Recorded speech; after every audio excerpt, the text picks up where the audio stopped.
DD किसान, बदलते भारत की शान।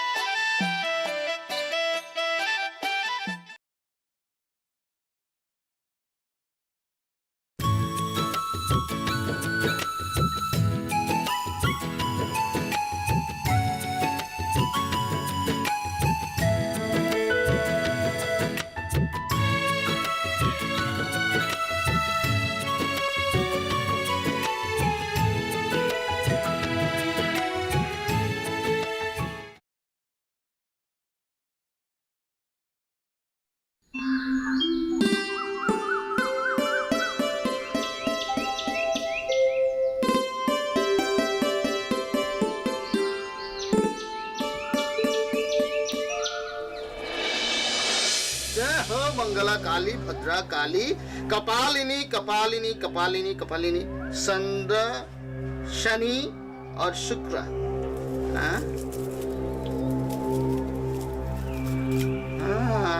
नहीं अभी देखते जय मंगला काली जय मंगला काली जय मंगला काली। हाँ यहाँ पे है। ठीक तुम्हारा काम हो जाएगा लेकिन समय लगेगा। लड़की बहुत तेज है, हर कोई दवा काम नहीं करेगा। शुक्र बहुत तेज है। आप जैसे भी हो दवाई बनाकर ज़ैनब को अपना बना दो। आपको जो दक्षिणा चाहिए मैं दूंगा, आपको खुश कर दूंगा।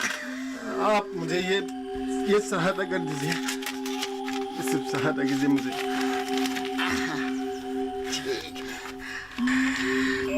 ताबीज बहुत महंगा है।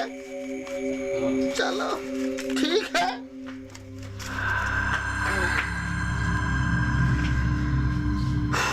जय हो कैलाशपति। माँ माँ माँ माँ जय माँ जय माँ जय माँ।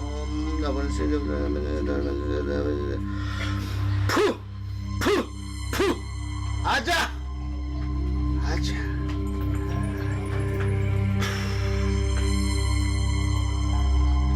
ले ये ताबीज तेरे शरीर में लगने से उसकी शरीर में जलन होगी और तेरे से बात करने के लिए वो सड़क पर खड़ी रहेगी।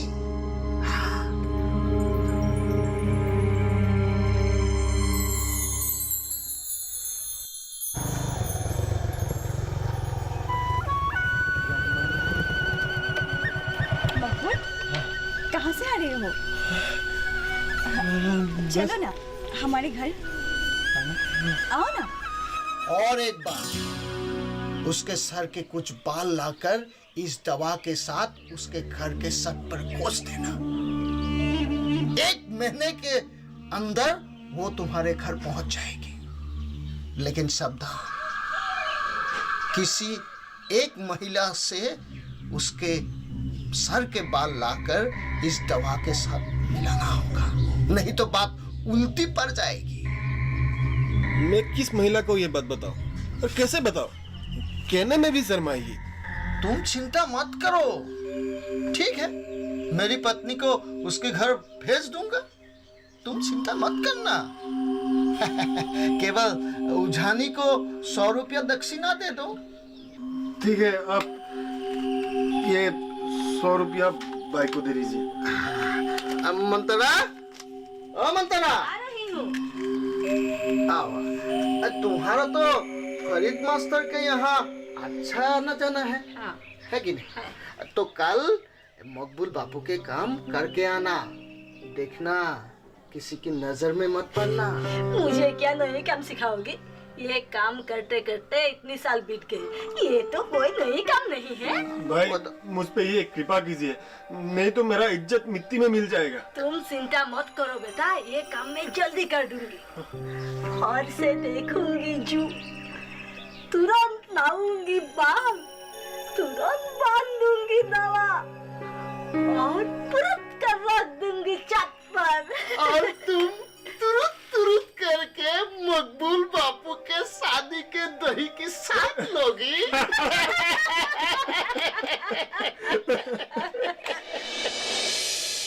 नमस्ते माताओं और बहनों। अब सभियों को एक बात याद रखनी होगी कि जब तक आप लोग स्वावलंबी और आत्मनिर्भरशील नहीं होंगे तब तक हम सभी महिलाओं को परवश रहना होगा। हमें हमेशा आगे बढ़ते रहना होगा। आप लोग सोचते होंगे दिन भर घर के काम और बच्चों के काम में ही दिन निकल जाते हैं। आप लोग को क्या करना है जैनब बताएंगे। आप लोग सभी जानते हैं हमारे असम प्रदेश अतीत से ही ताँतशाल के लिए दुनिया भर में मशहूर है। असमीय युवती सपनों के चित्र ताँतशाल में अंकन कर सकती है। वास्तु नगरी स्वालकुसी के एड़ी मुगा के कपड़े दुनिया भर में प्रसिद्ध है। हम लोग हर एक महिलाएं एक ताँतशाल बनाकर कपड़े बुनकर अपनी जीविका उपार्जन कर सकते हैं। सूता लेटा या अन्य जो भी सरकारी सुविधाएं हैं वो हम आप लोगों को लाकर दे सकते हैं। बस आप लोग जल्द से जल्द ताँत बुनना शुरू कर दीजिए।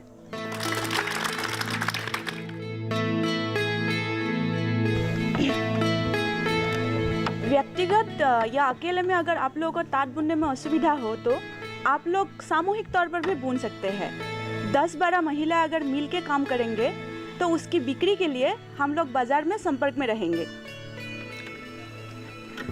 सिर्फ ताँत शिल्प ही नहीं, आप लोग अपने घरों में हंस, मुर्गी पालन, मधुमक्खी पालन, कुटीर शिल्प उद्योग, साबुन आदि असंख्य छोटे छोटे उद्योग बनाकर सिर्फ अपना ही नहीं बल्कि और 10 लोगों को रोजगार दे सकते हैं।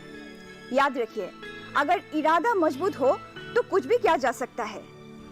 बस काम करने का मन लगा लीजिए और देखिएगा दिन ब दिन आप लोग उन्नति कर रहे हैं। अब आप लोग क्या क्या काम कर सकते हैं उसका एक योजना बनाइए और कैसे करना है वो ठीक कर ले। उसके लिए क्या क्या सरकारी सुविधा मिलती है उसकी सटीक खबर हम आप लोगों को देते रहेंगे। बस आप लोग अपना मन मजबूत कीजिए और काम शुरू कर दीजिए। और एक बात, अपने घरों के चारों तरफ साफ सफाई रखना हम लोग का नैतिक कर्तव्य है। कूड़ा जहाँ तहाँ फेंकने से कीटाणु फैलते हैं। आप लोग कई तरह के डस्टबिन बना के उस पे कचरा फेंक सकते हैं। अब हम लोग को शहर जाना बंद कर देना चाहिए। हमारे गांव में ही कितने सारे कच्ची सामग्रियां मिलती है और उसी सामग्री को लेकर हम अपने गांव में ही खुदरा उद्योग या व्यावसायिक प्रतिष्ठान बना सकते हैं। सिर्फ शहर में ही रोजगारी मिलती है ये बात नहीं है। तो इसलिए हमारे गांव के युवक युवतियों को यहीं पे रहकर ही खुदरा उद्योग और सरकारी सुविधा या सब्सिडी के लिए भी आवेदन कर सकते हैं। आप लोगों को परामर्श देने के लिए तथा सहायता करने के लिए हम लोग हमेशा तैयार हैं।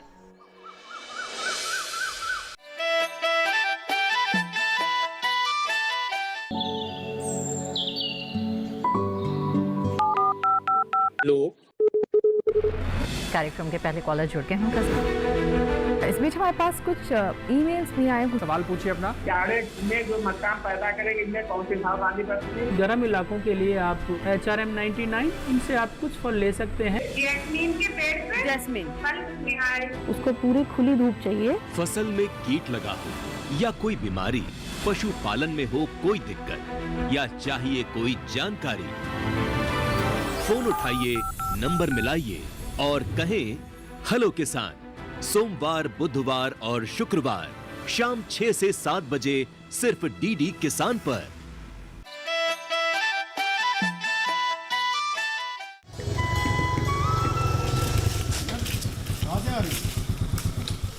सुफिया बुआ के घर से। बुआ बीमार है, उसी की खबर लेने आई थी। अच्छा, मैंने जो कहा था उसके बारे में क्या सोचा? मैं ज्यादा दिन नहीं रुक सकता, जल्दी शादी करनी है। देखो मकबूल, अच्छी तरह से बात करने से तुम लोग नहीं समझते हो, अभिनय करते हो। इस तरह से अगर मुझे परेशान करते रहे तो मैं तुम्हें भी नहीं छोड़ूंगी। रास्ते चौराहे में इस तरह बात करते हुए तुम्हें जरा सा भी शर्म नहीं आती है?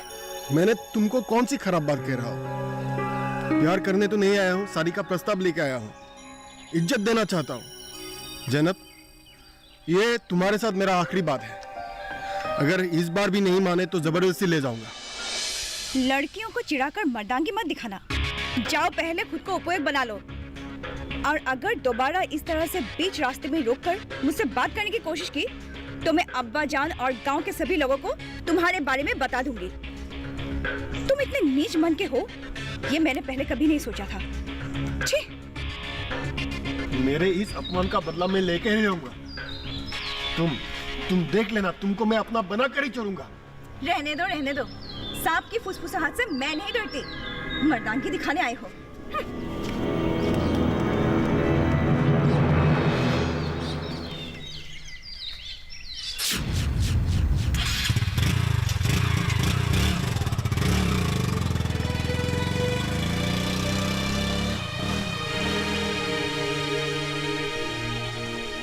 आपके इस ताबीज से कोई काम नहीं हुआ। आज जैनब ने मुझे बहुत बुरी तरह से कहा, मैं बहुत शर्मिंदा हूँ। मैंने सुना है डॉक्टर बरुआ ने शहर की किसी उझा से दवा लाकर जैनब को अपने बस में कर लिया, इसलिए जैनब डॉक्टर के हाँ में हाँ मिलाते हैं। नहीं तो हमारे दवा के गुण नहीं है, ये भला कौन बोल सकता है? हाँ, उसने बुरी तरह मेरा अपमान किया है। आप कोई उपाय करो, नहीं तो मेरा मान सम्मान सब कुछ गया। उपाय तो बहुत है, क्या तुम इस उपाय को प्रयोग कर पाओगे? मैं जानता हूं तुम बहुत साहसी हो। अगर पकड़ा गई तो बहुत बेइज्जती होगी। मैं कोई भी कठोर काम करके जैनब को अपना बनाना चाहता हूँ। मेरे साथ हुए अपमान का मैं बदला लेना चाहता हूँ। जब तक डॉक्टर इस गांव में रहेगा तब तक फरीद मास्टर के घर में ही रहेगा। मेरा क्या? मुझे कुछ नहीं पता। मुझे कोई भी उपाय बताइए भदिया भाई, नहीं तो मैं तो गया। किसी भी तरीके से डॉक्टर को गांव से बाहर निकालो। डॉक्टर को बंदी बना के कहीं भेज दो। साहस से ही सिद्ध मिलता है। आपके आदेश को गांठ में बांध लिया। अब मुझे अपना साहस बरवाने के लिए एक ताबीज दे दीजिए। ठीक। डॉक्टर साहब, डॉक्टर साहब, डॉक्टर साहब, डॉक्टर साहब, डॉक्टर साहब, डॉक्टर साहब। क्या हुआ? इतनी रात को कहां से आए? मेरे घर में बहुत बड़ा संकट आ गया सर। मेरे परिवार की अंतिम अवस्था है, सांसें नहीं ले पा रही है, पेट भी फूल गया है, सर बता रही है सर। सर किसी भी तरह मेरे परिवार की जान बचा लीजिए सर। तुम्हारा घर कितने दूर में? सर बस 2 गांव पार करते ही मेरा गांव आ जाता है। मेरा नाम रत्नेश्वर है और मेरा गांव का नाम लोकरा है सर। ठीक है, मैं तुम्हें कुछ दवाई दे देता हूँ। शायद गैस का प्रॉब्लम हुआ होगा। तुम अभी खिला देना, मैं सुबह तुम्हारे घर आ जाऊंगा। नहीं सर, आप अभी नहीं जाएंगे तो मेरा परिवार कल सुबह तक नहीं रहेगा सर। आप अभी चलिए और किसी भी तरह मेरे औरत की जान बचा लीजिए सर। भगवान आपका भला करेगा सर। अरे क्या कर रहे हो? उठो। अब ठीक है, तुम साइकिल लेके चलते रहो, मैं तुम्हारे पीछे पीछे आ रहा हूँ। ठीक है सर। गांव के प्रवेश करने वाले रास्ते में मैं खड़ा रहूंगा, आपको कोई तकलीफ नहीं होगी सर। ठीक है, ठीक है सर।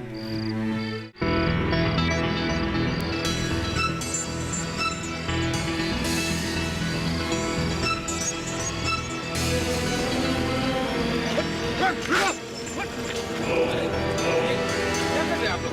अरे क्या कर रहे? छोड़ दीजिए मुझे। अरे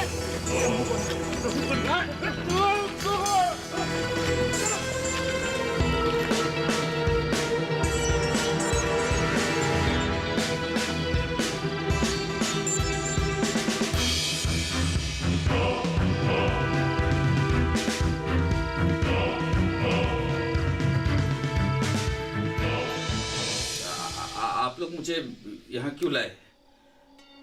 आपने तो मुझे अपने घर में चिकित्सा करने के लिए बुलाया था। मैं आप ही के घर आ रहा था, फिर आप लोग मुझे यहाँ कैद बनाकर क्यों लाए?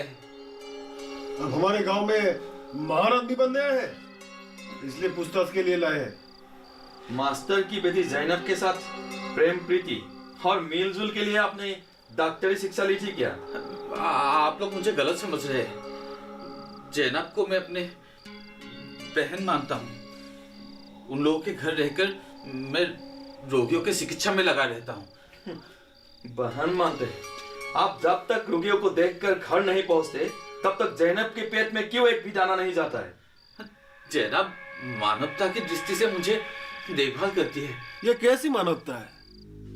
घर में कोई लड़का नहीं, एक जवान लड़का, एक जवान लड़की, खूबसूरत लड़की, एक साथ खाते पीते उठते बैठते, एक दूसरे को बिना देखे रह नहीं सकते। ये कौन सी मानवता है, हैं? कौन सी मानवता है? मैं कसम खाकर कहता हूँ, मेरा कोई दूसरा मकसद नहीं है। मास्टर जी ने पहले दिन ही अस्पताल से सीधे अपने घर लाकर मुझे रहने दिया और मैं रह गया। कसम से मेरे मन में ऐसा कोई गलत सोच नहीं है। हमारे गांव के जो परंपरा है उसे आप दूसरे गलत रास्ते में मोड़ने की कोशिश मत कीजिए। डॉक्टर है, डॉक्टर ही बने रहिए।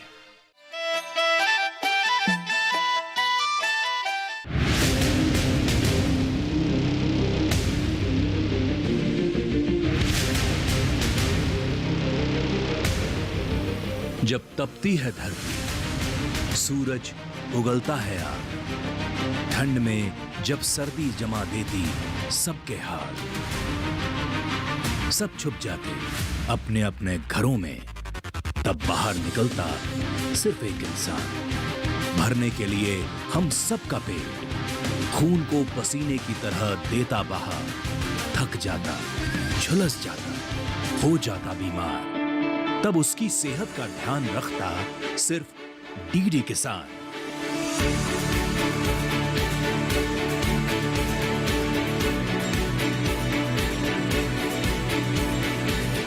देखिए स्वस्थ किसान शनिवार शाम 6 बजे लाइव, सिर्फ दूरदर्शन किसान चैनल पर।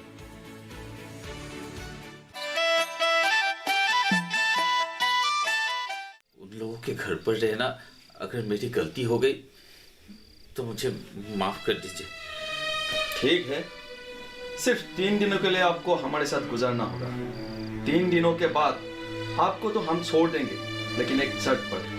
छोड़ देने के साथ साथ आपको सीधे शहर चले जाना पड़ेगा। अगर आप गांव के मुंह नहीं छोड़ पाएंगे तो आपका ये सर आपके थर पर नहीं रहेगा। समझे डॉक्टर बाबू? हैं?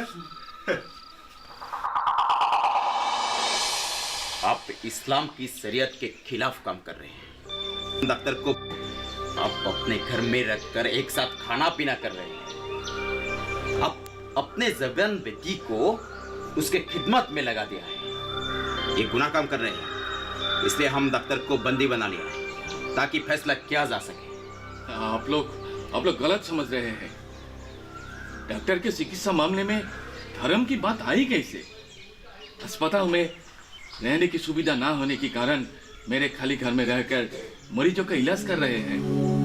हमारे घर में खाना पीना कर रहे हैं और डॉक्टर हमारे गांव की मरीज लोगों का ही तो इलाज कर रहे हैं। इसमें धर्म की बात आई कैसे? हम आपसे नीति शिक्षा लेने नहीं आए हैं।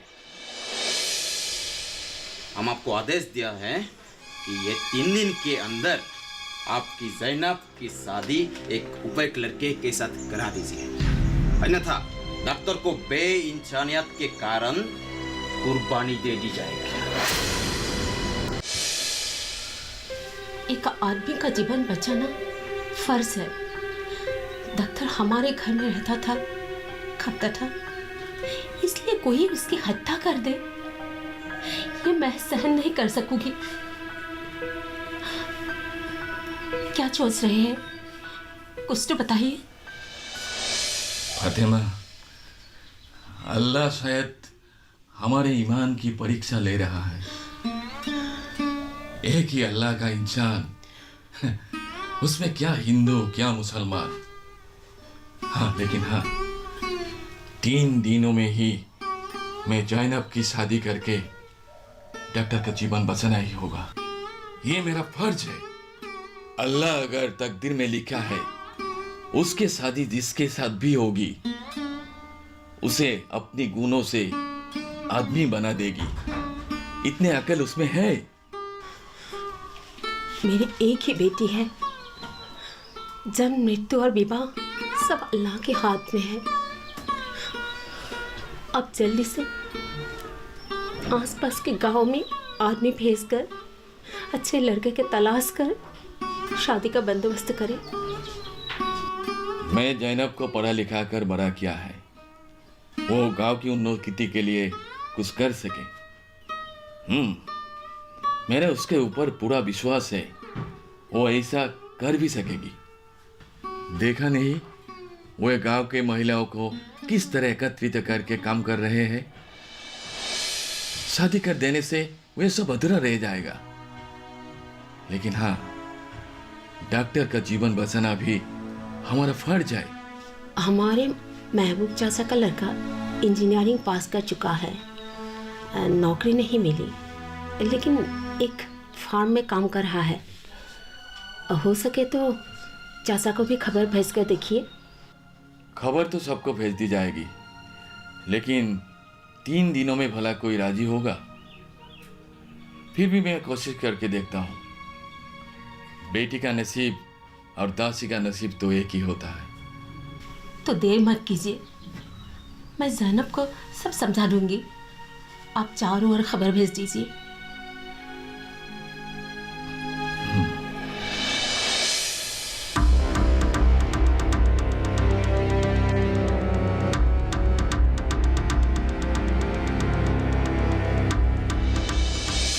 मैंने रात को एक सपना देखा है, इसीलिए आप लोगों को जल्दबाजी में बुलाया है।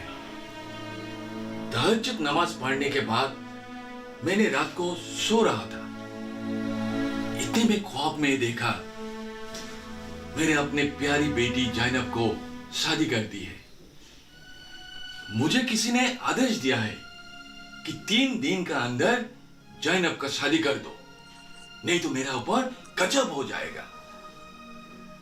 इसीलिए आप लोग करीब के गांव में अच्छे लड़के की तलाश करें। मुझे इस महासंकट से आप लोग उद्धार करें। आदेश जब आ गया हो तो हमें पालन करना ही होगा। आप अल्लाह से दुआ करें कि आदेश का पालन कर सके। हमारे जैनब लिखाई पढ़ाई में होशियार है, देखने सुनने में भी अच्छी है, इसीलिए कैसे लड़का तलाश करना चाहिए थोड़ा बता दीजिए। मेरा कोई मांग नहीं है, आप लोग देख समझकर एक अच्छे लड़के ले आने से हो जाएगा।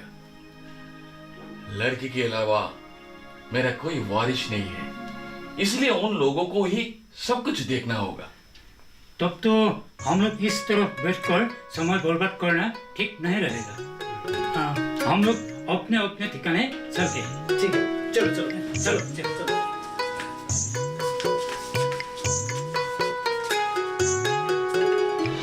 अम्मा, मैं समझ नहीं सकी अब्बा ने अचानक ऐसा फैसला क्यों ले लिया। मैंने कोई गलत काम तो नहीं किया कि मुझे इतनी जल्दी अपना घर छोड़कर जाना पड़ रहा है। मैं 2 दिन में शादी का जुगाड़ कैसे करूंगा? वधू के कपड़े, गहने, लट्टे, ये सब जुगाड़ करने में असमर्थ रहूंगा। लेकिन गांव वासियों को तो शादी का भोज भात जरूर खिलाना होगा। मैं गांव वासियों को शादी का भोज भात खिलाकर रात 9 बजे आपके आंगन पहुंच जाऊंगा। बाकी का जुगाड़ आपके हाथों में रहेगा। संकट से घिर गया हूं, तभी तो सब कुछ करना ही पड़ेगा।